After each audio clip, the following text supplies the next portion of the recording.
Hi, everyone. Welcome to Celebrating Excellence, the EPICS and IEEE Contributor Awards and Service Learning Showcase, and Happy Education Week. A few quick reminders before we begin. We will be recording the session. It will be available after today's event.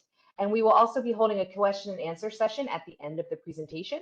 Please use the chat function to submit your questions throughout the webinar, and we will ask them to our panelists at the end.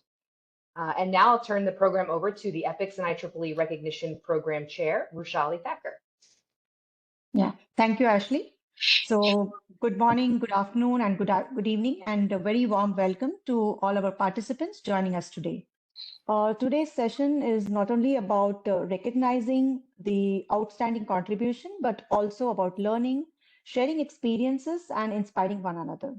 So we are excited to hear from our awardees and engage in meaningful discussions. Next slide. A little bit more about what EPICS and IEEE is. EPICS and IEEE Recognition Program is an initiative that honors outstanding students,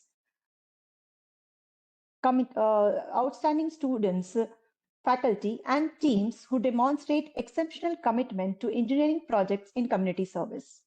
It recognizes individuals and groups who apply engineering skills to create meaningful, sustainable impact in communities while also promoting service learning, innovation, and student engagement. The program highlights best practices, share the success stories, and inspire others across the global EPICS community to strive for excellence. Now let's move on to hearing from our awardees. I would like to invite each of our awardee recipients to briefly introduce themselves and their EPICS projects, and also to share about your work and the impact your project is creating in the community. We would like to hear what motivated you to get involved in EPICS and IEEE. Each awardee will have 5 to 7 minutes for this introduction. Let's begin with our first awardee. The next slide.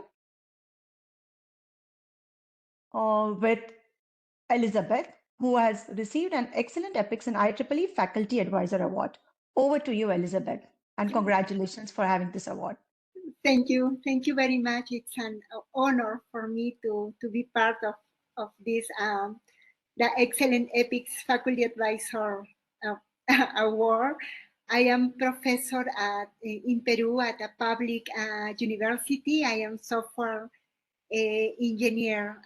Where what motivated to be part of EPIC, what motivated me most was a chance to build meaningful solutions that improve lives.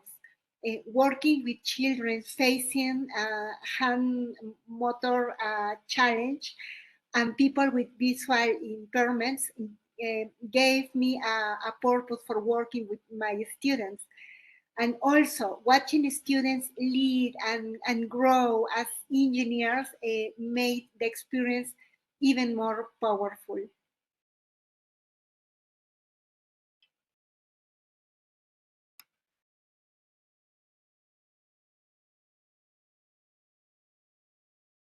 Hello?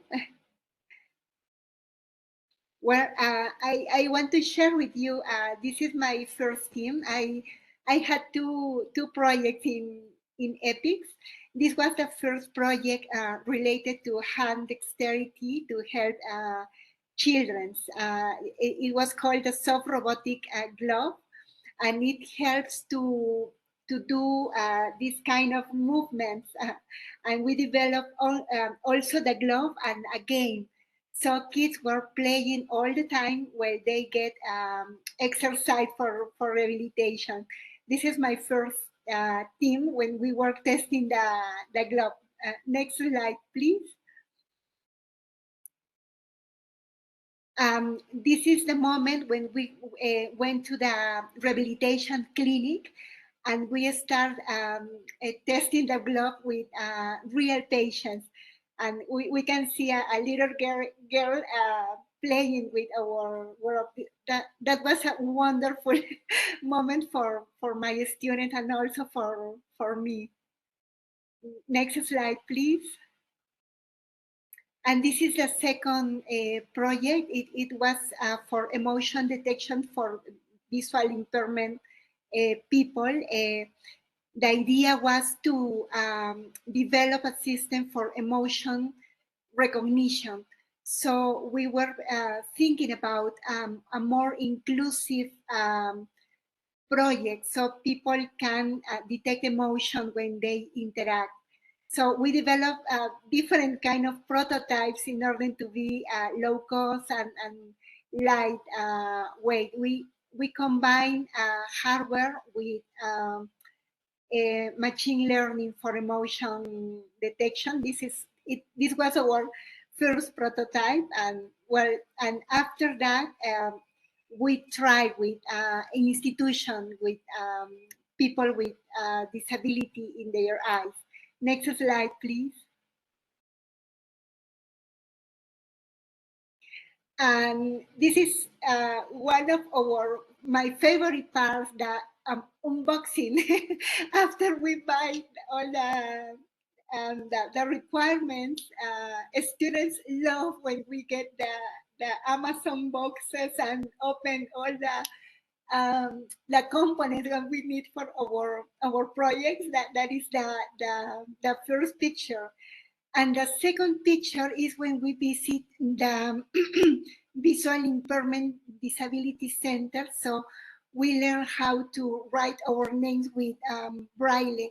That was very touching for us to learn and to experience how is that day after day of visual impairment people. So EPICS gave us a very important space for learn and to get involved and to understand requirements of the people that we try to help as engineers. And well, the next slide, please. And after we finish our projects, our students, we invite them to write a technical paper and to send them to a conference. In our first project, we got a paper accepted in the humanitarian technology conference that it was in Italy. I had the opportunity to travel with two of my students of the EPICS project. It was a wonderful experience to show our globe there. And just like three weeks ago, we had our second paper accepted in the International Conference on Serious Games and Application for Health. It was the paper about the device we developed about the emotion recognition. So my student, the lead of the project, is going to attend to this conference. So it's a whole process that help our society and also to help students to build and to develop communication skills to show what they develop. That is all, and thank you to EPICS for all this opportunity to help society and to help our students. Thank you very much.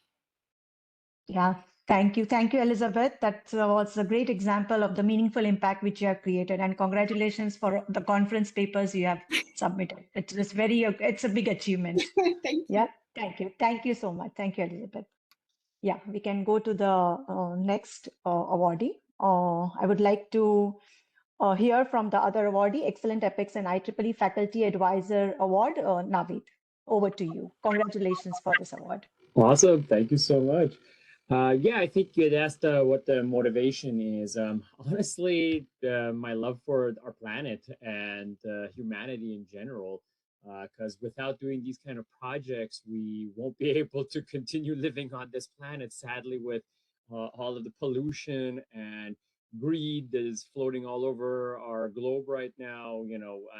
We need more than ever humanitarian projects in order to be able to save ourselves and the next generations, really. So that's part of it, but also the fact that I'm a teacher, and as being a faculty member, I love teaching, and I've noticed that through service learning, the students learn the most because they actually get hands-on experience for something that matters. It's not just like, oh, we made something, or oh, we got $5 for this, but they did something and it changed someone's life. And as a result of that, they don't forget that experience. Yeah, we can go to the next slide, I guess. Thank you. Yes. So the project, I've been part of the EPICS family for, I don't know how many years now, from maybe like 2018 or something. And so as a result of that, I've been involved in many different fundings. We've had group fundings with Santa Clara University, which is where I teach, and San Jose State. One year we did a group funding between the two. So I've been involved with many different projects with EPICS and IEEE over the years.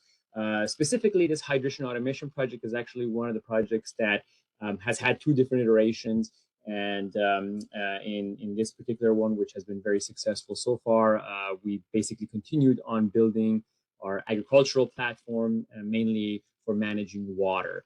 The team, as you can see, there is a very large team of grad students and undergrads. A few of these people that are listed here have now graduated or are going to soon be graduating in June. So there's going to be more, new people are going to have to come and take the place of some of these great students over the years.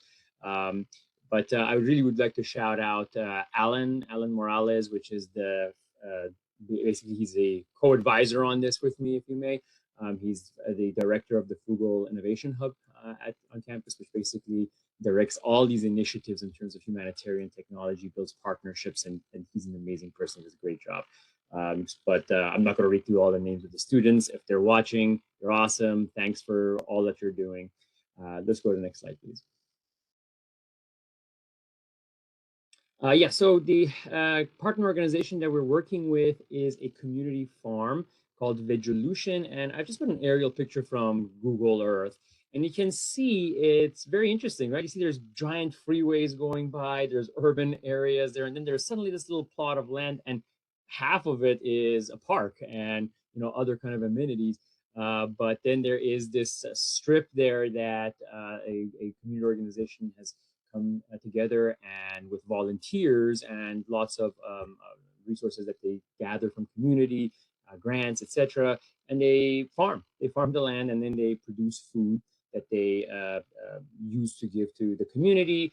They have a farm stand that people can come and purchase food. They sell other products in order to raise awareness. They have programs for children to come and get their hands dirty, start learning how to plant stuff, and get them started early, basically, on learning where their food comes from and how they can produce that. So as such an organization, they obviously don't have all the funds in the world to be able to deploy industrial grade irrigation systems, for example, or any other technology for that matter. So they really rely on frugality and sustainability. Next slide, please. Yes, and so here comes the problem. We basically need water. Big surprise, I suppose, in agriculture. But and over the years now, lots of sensors and actuators and technologies have been developed. So we're not at the point where agriculture can be fully automated and we can all just rest and not have to do farming anymore and let the machines do it. So there's a lot of work left. But in every small step that we take in that level, there's lots of challenges.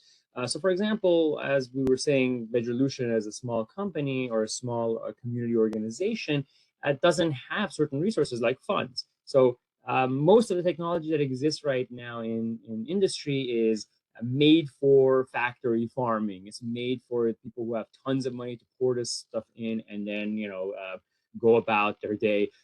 So what we've been focusing on is trying to create smaller, more cost-effective, more energy-efficient technology. So, for example, instead of using the grid, installing solar panels on top of our sensors, or instead of making them really large, trying to see how can we make components smaller and smaller? How can we 3D print casings that could house these things and waterproof them in a certain way so that they don't have to have chemicals or various different kind of problems that we see today.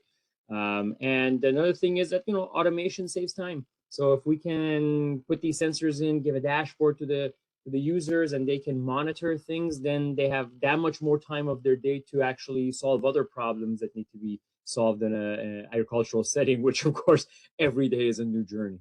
Thanks. Next slide, please. Yeah, and so here's just an overview of our system. We have sensors installed in the ground. In this iteration, we're doing moisture sensing. So we're trying to use off-the-shelf low-cost sensors that then we are putting together with circuitry and communications and etc. in order to get the amount of moisture that the soil has around certain plants. There's different challenges. Trees need something different. Shrubs need something different. And so as a result of that, we have to build those and test with very different environments. Then we communicate over wireless to a base station. That base station is then connected to the Wi-Fi router that the farm already has at the main barn there, or I think it's the office building. The barn is a much nicer, big building in the back that it's very dominating and beautiful. And so then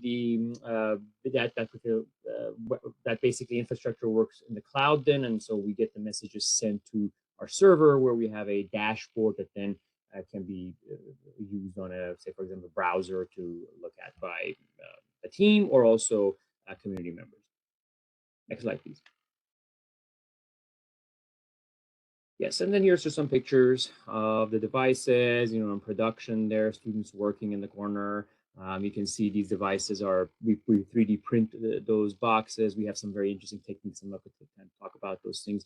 But then, that's where, some of the already installed boxes that we have in nature. Let's go next slide, please. And then some more pictures of people working on them. There's students basically soldering things, installing things, getting data, repairing. And then we can see Alan that I gave a shout out to. He's actually out there. He's not just a figurehead. He comes out and gets his hands dirty with the students. So thank you, Alan. Next slide, please. And then lastly, and here are some of the things that the students have done. We presented at different places. We actually got a very great opportunity to present at the IEEE Foundation's Board of Trustees meeting, which was happening on our campus this September. And so, they were like, hey, we heard you guys are doing something interesting with EPICS and IEEE. Can we see it? And we said, oh, you betcha. we would love you to see it. So we gave them a presentation at the meeting, and then we had them come to the lab and see a live demo of the system. And also some of the grad students on the team went to the conference in Vegas in January, and they presented, and they got a third place, I think, award, which you can see them there with the certificates. This is the young professionals. So it was great. And we've been, giving lots of talks and other things. And papers are in the work. We have papers from previous iterations. I didn't list them here. I should have, listening to the great speaker before me. But there's a lot more to come. And with that, I will yield my time back for the next person. Yeah, thanks, Naveed, for giving the overview of your work, and congratulations for your success. And you were able to present it at IEEE Foundation. That's a great achievement. Congratulations once again. Yeah. Next, we will go to the next awardee. Yeah. So Excellent EPICS and IEEE Team Leader Award, which is going to Suratna. So congratulations, Suratna. And now we would like to hear from you. Over to you. Thank you. Hello, everyone. My name is Suratna Khakai. So thank you for the Team Leader Award. Next slide, please. So I'm a team leader from the water level monitoring system for sustainable rice cultivation based on alternative wetting and drying technique. My role was to manage the team and bridge the gap between engineering and of our local farmers. Next slide, please. So our project focuses on Pathum Thani province in Thailand. This area is very important for rice farming with a total cultivation area of over 150 square miles. Next slide, please. Next slide, please.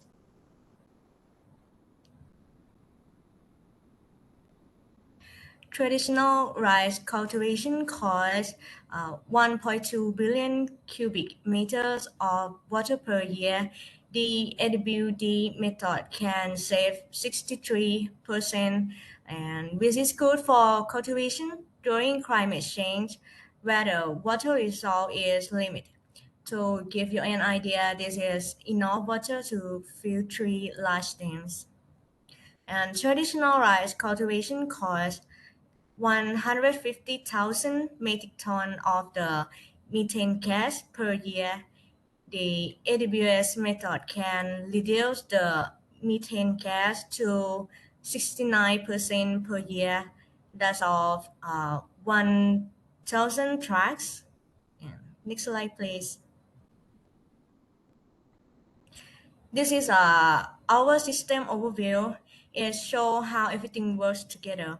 The first one, the sensor node. And we place this in the field to measure water levels, and we're using the lasers technology. The second one, the gateway. The gateway, this is the brain or center of the system. It uses LoRa's technology to receive data from the sensor node and send it to the dashboard. And the last one, the control node. This is connected with a water pump. So overall, farmer can use their smartphone on mobile app to see the water level. They can turn the pump on or off manually, or simply set it to auto mode for the system to handle everything. Next slide, please. This is our team during the actual installation at the Pathum Thani Rice Research Center. One of the best features of our system is the length. The distance between the gateway and the sensor node can reach 400 to 500 meters, and this is possible because we use the LoRa's technology, which allows us to cover large light field easily and without needing many devices. Thank you for listening.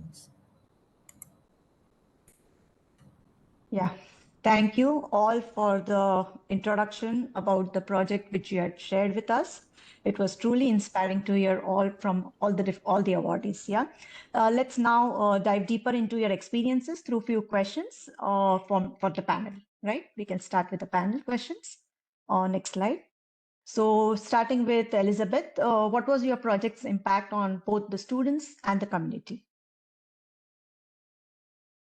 Okay, well, if students have a chance to have a real place to be in engineers, to learn, to develop communication abilities, and they also learn about engineering with impact, and about our community, where for children, therapy stop feeling like an obligation, repetitive exercise and movement, and become a game. Instead of repeating exercises, they were playing, they were scoring points and enjoying the process. In the second project, for individuals with visual impairments, the emotion recognition systems help them interpret other emotions and hasten their social connections. This small improvement represented a step towards inclusion. Thank you. Yeah, thank you. Thank you for sharing. Next, I would like to ask Navid about his projects. Yeah, sure thing. I think in terms of the students, the main first impact for them is that they got to go out of the classroom and touch, dirt. Like it's very interesting. I've had many experiences from students telling me how another student was asking them, what are you doing in the farm? Aren't you a computer science major? Like, what is going on here? And so then they explain to them, and then the other person goes, oh, that's so cool. I wish I was doing that. So that's, I think, one impact, but also just really real world learning, especially when it comes to IoT devices and including hardware.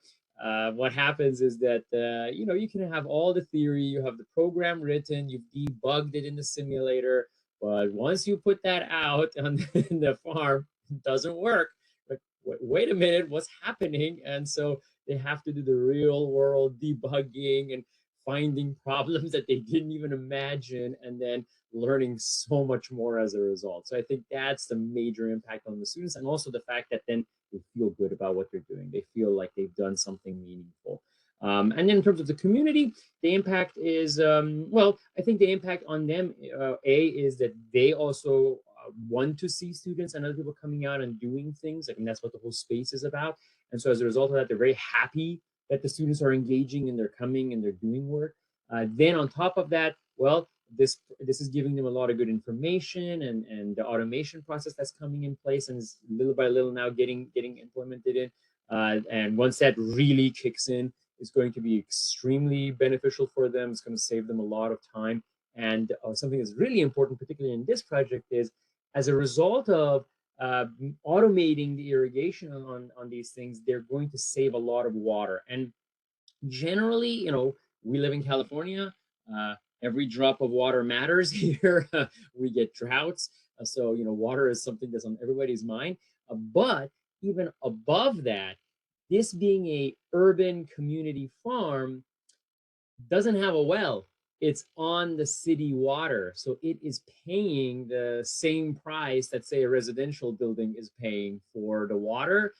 So they really need to be frugal with that water, and having a system that'll help them reduce the waste will be very impactful.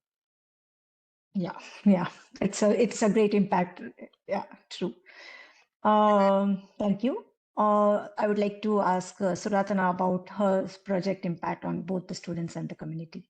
Yes, I think for the student, we moved from the classroom theory to the real world practice, and my teammates learned how to solve the problem, how to solve the technical problems in the field, and work with the community. And for the community in on Pathum Thani in Thailand, our system can help the farmers save the 63% of the water and reduce the methane gas 79%. And this system is low cost and has no molly fees because we use the LoRa's technology and making it easy for the farmer to use this. Yes. Yeah. Great perspective so far from all of you. We can come to the next question. What challenges did you and your team face, and how were they addressed? We can start from Suratana now. Oh, okay. Suratana, you can at least. Yeah. So traditional often fail because the sensor of mud and dirt, and we address this by choosing non-contact sensor, or we use a laser sensor so the device stay clean and last longer more than this. So our device was quite large. At the first, farmer wanted to more compact design, so we switched to the spatial sensor that can measure inside a small pipe like it. And for the connection, we choose the LoRa's technology because it can send data over long distance about like 500 to 700 meter. It connect to the farmer's home Wi-Fi, so there are no monthly fees or extra costs for the farmers. Yeah, thank you. Thank you for addressing those challenges. I am sure that you would have faced, and you have tackled all those challenges very tactfully. Thank you. Thank you so much. Over to Naveed now. about the challenges you faced. Sure. How much time do you have? So, there's so many challenges, but I'll limit myself. I mean, really one main challenge is, hey, we're working with water and electronics. What could possibly go wrong? And the main thing is waterproofing. We have to get these circuitry. They have to be out in the irrigation. They're gonna get wet. It's gonna rain. They're gonna sit in the sun. They're gonna have things fall on them. So basically, we had to make these resistant and weatherized and strong and leak proof. And we had failures. We had ones where they stopped working, and then we go back and we open them up, and there's mold growing inside on circuitry. How did that happen? So, there is things that we have experienced that were quite funny, but also okay, start over on that box. But I think a challenge that maybe we're not giving much attention to, which I'm sure all my colleagues here will agree, no matter what the project is that we're working with students, and students are amazing. They're very brilliant. They're very smart, but also they're transient because they, takes them a few years to get to the part where they can really contribute to teams. But then at that point, they often get internships, jobs, summer things, etc., and then they graduate. So we're not companies where we have employees that are sitting there and being paid and have nothing else to do but to work on this. We are competing with midterm schedules and class projects and internship interviews and job applications, and so being able to get all of that is a blessing, but also very challenging to manage. Yeah. Okay. Thanks for sharing those challenges. I know that there might be more, as you said, but as per the restriction time, we can go to the next. Elizabeth, can you share your challenges? Sure. Well, one of the hardest things for me was learning to step back. I am a professor and I always want to guide. I am teaching all the time. So in this case, I had to let the students to lead, sometimes to feel uncertain and find their own solutions. That is, I think, the main idea of this kind of project. So I choose to guide them and intervene only when when it was necessary. Over time, I saw my students gain confidence and grow and be great leaders in the projects.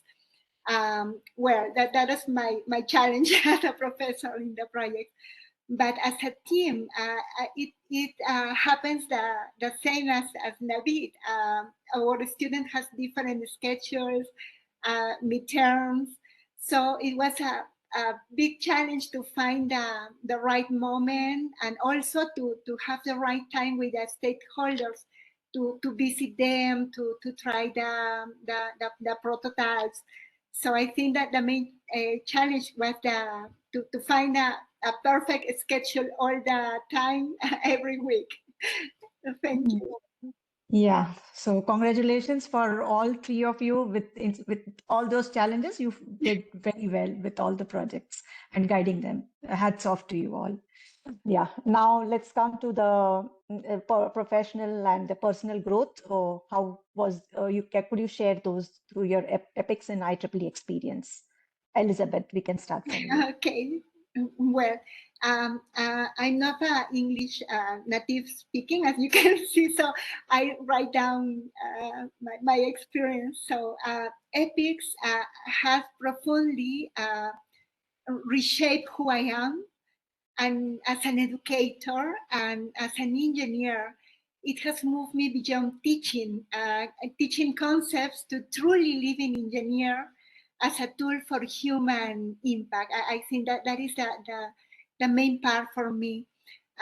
Was what has impacted me the most is witness the work of teams, all the teams around the world, students and mentors who, despite different realities, we share the same commitment to serve, to innovate, and to care. Seeing that your dedication has been both inspiring and deeply humbling. Those experiences made me reflect on my own journey and recognize that growth is an ongoing responsibility, not only for me, also for my students, because I am guiding them in this journey. Thank you. Thank you. Thank you so much. Navid, would you like to go next? Sure. Yeah, I think the main thing for me has been just developing more resilience, which for me, I guess it means like learning how to operate on really tight budgets. I mean, the EPICS and IEEE has been very gracious and with the money that they give us, and it's definitely very nice to be able to have those funds. But of course, we could always use more. Right? It's like kitchen counter. The more you have, the more you need, right? Um, and so, but the fact that okay, these funds are limited and targeted to being able to purchase the things that we need means we have to be cautious and we have to make the right choices in terms of what to purchase and how to use them, and also with that comes then training the students and teaching them on correct handling of equipment or going through all the processes of making sure that they don't damage them by accident, etc. So there's all of these different components, and as a professor, right, we often don't think that, oh well, that's something that I'm really good at my particular area, and I just need to make sure I'm up to date on this, and I can present it in a really well way in lecture, and then write a good exam, and all these different parts. But then this management of stuff with a tight budget and a tight schedule and competing schedules of students, I think that helped me at least build a lot of resilience.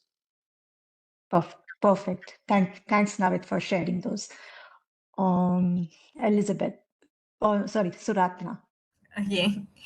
So as a team leader, I learned how to manage a project from the start to finish it, and I improved my skill in planning and assigning tasks to the team member based on their skill. I learned how to coordinate effectively between engineer and farmers to make sure everyone was working towards the same goal. And this experience taught me how to bridge the gap between classroom theory and real world practical. Yes, it is. Thank Yeah, yeah. Great to hear from all of you about the growth. Yes. Let's come to the next question. What advice do you have for those interested in EPICS and IEEE project? Suratna. So I think don't just check, don't just build technology in the lab, but you must to go to the field and talk to the people who will actually use your device, and understanding the real problem from the user perspective is the key to the successful this project. For us, we talking to the farmer to help us realize that, and due to low cost and easy to use are just as important as high technology. Also, Yeah. I think about the future, build a system to share your knowledge with a junior member or next generation member. Uh, Project can continue to help the community after you graduate. So our mission is advance technology to humanity. So focus on making in the real impact for the people. Yeah. Thank you. Thank you, Suratna. Let's hear from Navid. Yeah, I mean, those are all amazing. I think I echo all of that, but I'll add a few more. And I would say one, I mean, maybe this is a cliche, but just do it. Don't just sit around and go, well, it'd be nice if we could. No, just do it. And second, don't surrender. It doesn't matter what's happening, meaning, don't basically fall into despair and going, oh, well, we tried this and it didn't work and now we can't do. No, try something else. Try the next thing. I think one of the things that we often don't pay attention to is that in research, failure is actually not a bad thing. Majority of experiments fail, but what we're learning in this is what doesn't work, and then we document that and we put that in a publication and we put it out in the world. Hey, we tried these 7 things and none of them worked. Now the next person who comes and wants to work on this problem goes, oh, I'm not going to try those 7 things again. I'm going to do something new. Or, hey, they tried this 3rd thing. I'm going to do it in a different way that they didn't do or they didn't think about. And that's how we build on each other's shoulders and we achieve the modern technologies of the day. Yeah, perfect. Thanks. That was a very good advice. Yeah, the failure happens, but yes, EPICS and the research what we are doing will help us to go ahead. Yeah, thank you so much, Elizabeth. Okay, well, Over to you. yes, my advice to new EPICS teams is to start with a purpose and stay connected with the community. It's a lot of things to do. We only have to take a closer look, to make questions, and after you find the people that you want to serve, then I think it's very, very, very important to define clear milestones and also clear products for each milestone. And I think that you only not have to start with a problem and find what you want to do.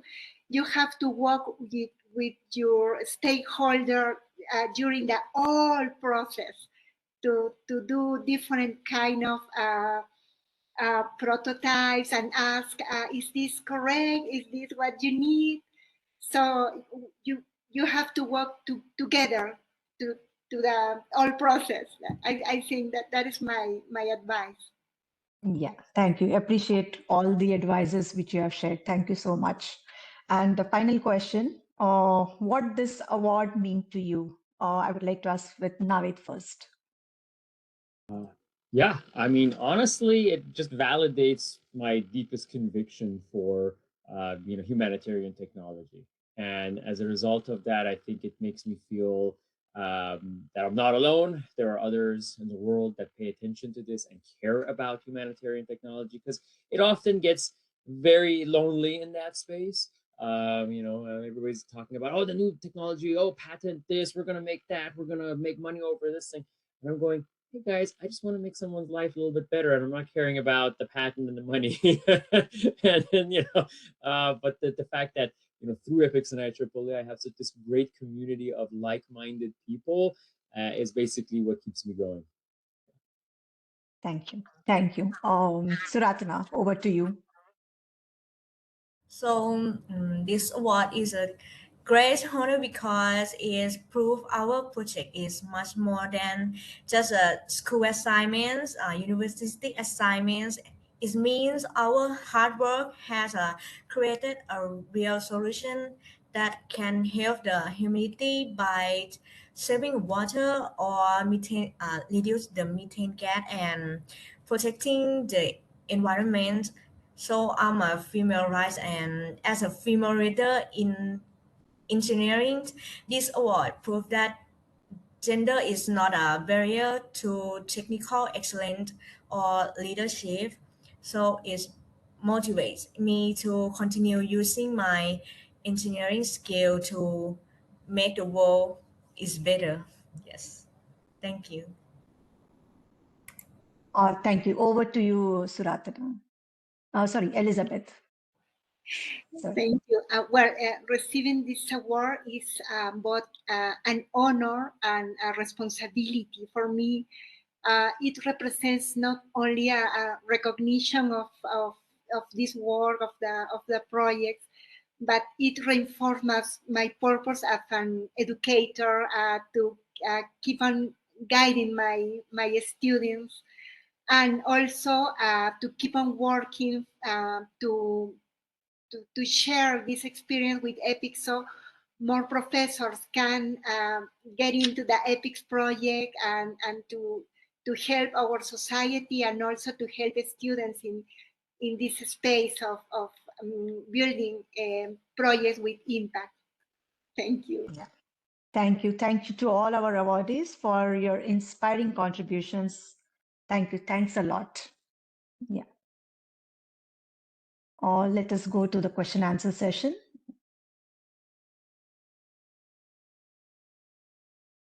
All right. Well, hi everyone. I am Pedro Whiteman. I'm the chair of the EPICS and IEEE program, and it's always been great to be. It's great to be involved in the program, and it's much.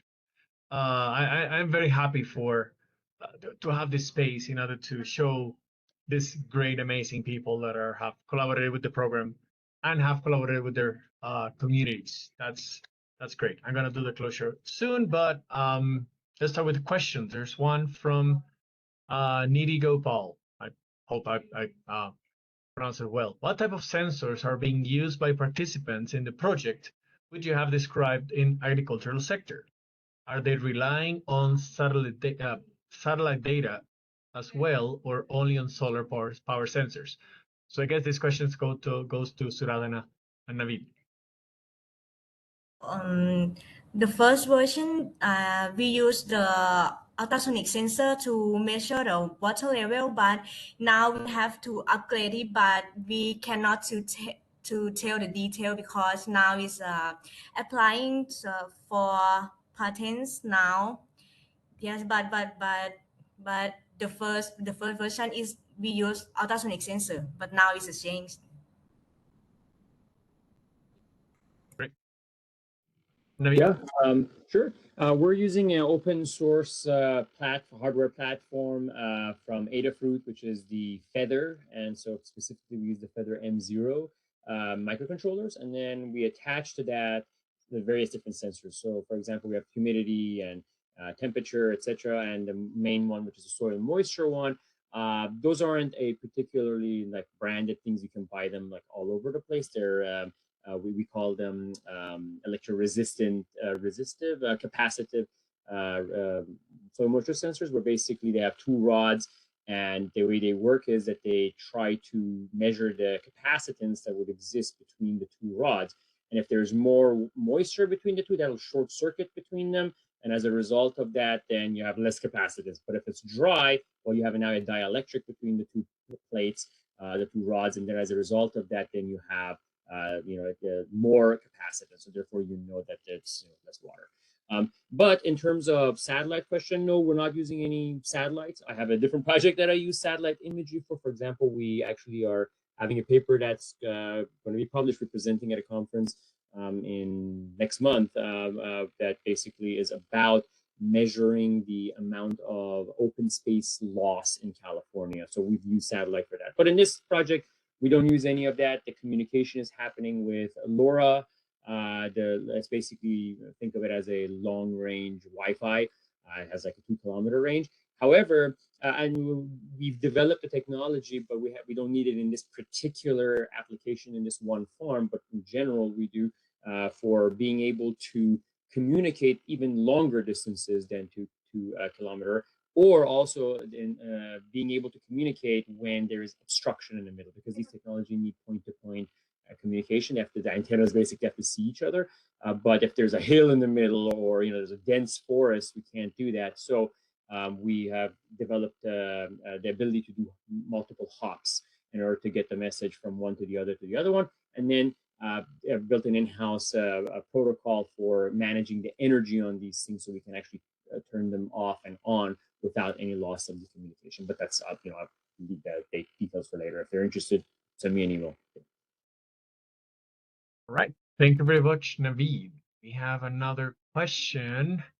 Is there any limitation on the number of EPIC projects that can be applied per students or per student branch chapter? That's more a question for us.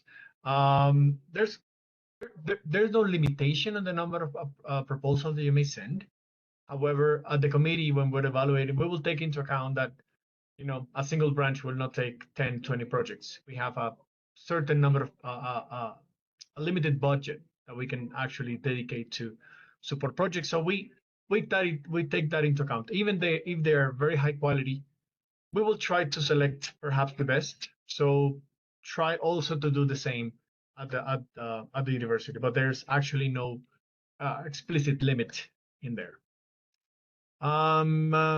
We have one more question. The previous one was from Sarita. This is from Prasanna. Did you scale the current state of projects and test the applicability of the project in any other regions of the world?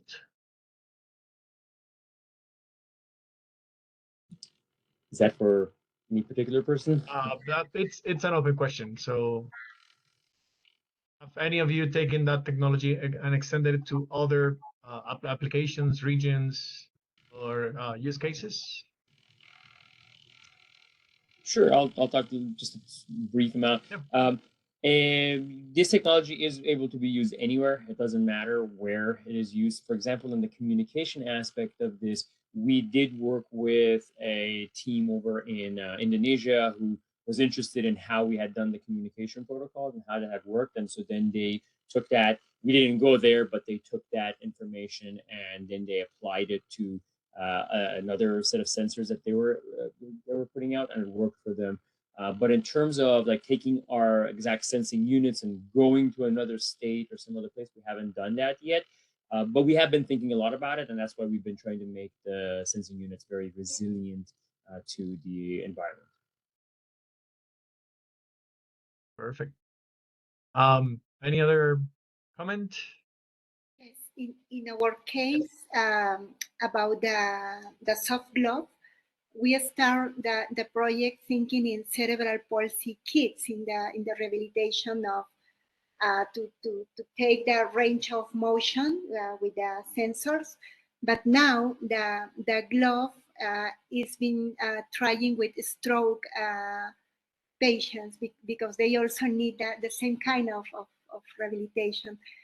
But we need to do some improvements with the glove because the first version was very small for small hands. So we need to build a new version with a bigger hand. Great. We have time for one last question, and I'm going to pick this one. How do you ensure the project remains sustainable after the team steps away? Very short answer. One or two answers. Okay, I'll just try to limit myself because I could say a lot about that. But it's two things are very important here. One is building that culture in the research lab and the team, so that then we can have this group of students that basically will mentor the next students, and in the team, including people from different generations. So, you know, bringing in the sophomores and juniors, etc., in order to get them to shadow the seniors and the grad students, and then over time become the ones that will mentor the next group, and basically keep that vision of, you know, what we're doing, which would be the, so for example, the frugality.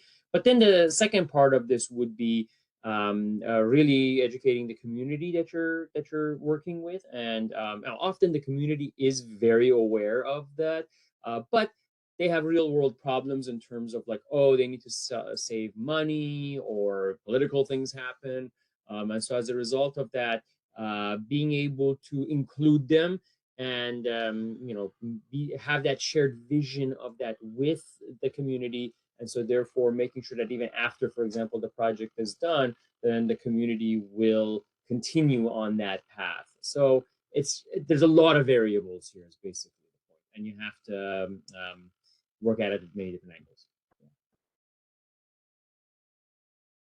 In our case, we try to keep the project alive so the community, in this case, our partner is still using the soft glove. And with new students, we try to improve the first version. We try to get a small funding from our university to keep on working on the first version that we built with the EPICS funding.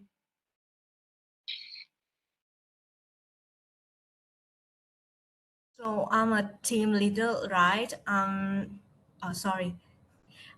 Just make a document for the how to develop this system, how to develop everything, and to pass on acknowledge to on knowledge to future with a new generation like this. Thank you. All right. Well, we are gonna close this ceremony with a big applause, virtual applause from all the people here, because it's really amazing. It really brings me or should bring us faith on humanity. As Navid said, we have a commitment with our own life as a species on this planet, which is so delicate. Like I just was watching a few seconds ago a reference to the pale blue dot speech from Carl Sagan. If you haven't watched it, go to YouTube, please do yourself that favor and watch it. We're so delicate and we're so small, but at the same time, we're a miracle in the happening. Life is a miracle, and we have the responsibility to keep it going for all the 8 billion, 9 billion people that we are here.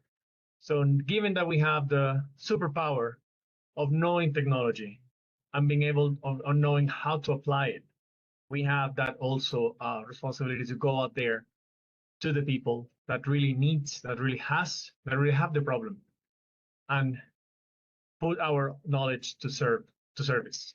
So thank you all, Elizabeth, Suratan, and Navid, for all the work, all the effort, all this. As if you don't know, all this is volunteer work. No one is getting paid. We're doing it because we believe in our mission and in the power of technology. So thank you very much for that. Thank you for inspiring your students, and thank you for helping your classmates, your colleagues, to keep working on this. And we really hope to keep receiving great proposals from you, from people around you, and to keep improving this world one project at a time. So thank you all, and thank you, Rishali, for leading this effort. Thank you, Ashley, for of course helping all always supporting this program, and we wouldn't be here if it was for you. So thank you all, and have a great rest of the day. Remember that we are in Education Week, so please try to follow any other events. We have some other EPICS events on Thursday. We have an event with IEEE standards, and how IEEE standards and EPICS and IEEE have worked in order to create these great projects. So please follow us in there too. So nothing else to say. Thank you very much. Thank you. And, Thank you. Thank you very much. Thank you to all of you, to my colleagues, for all the great work you're doing, and to EPICS and IEEE leadership team. You're amazing, and sorry for all the troubles we cause for you all the time, but you are amazing. Thank you so much. Thank you for all the everyone. support. Thank you very much. You're welcome. You're welcome. Thank you, everyone. Thank you all so much. Have a wonderful day. Thank you so much. And thanks to our participants for joining us. Have a great day. Thank you.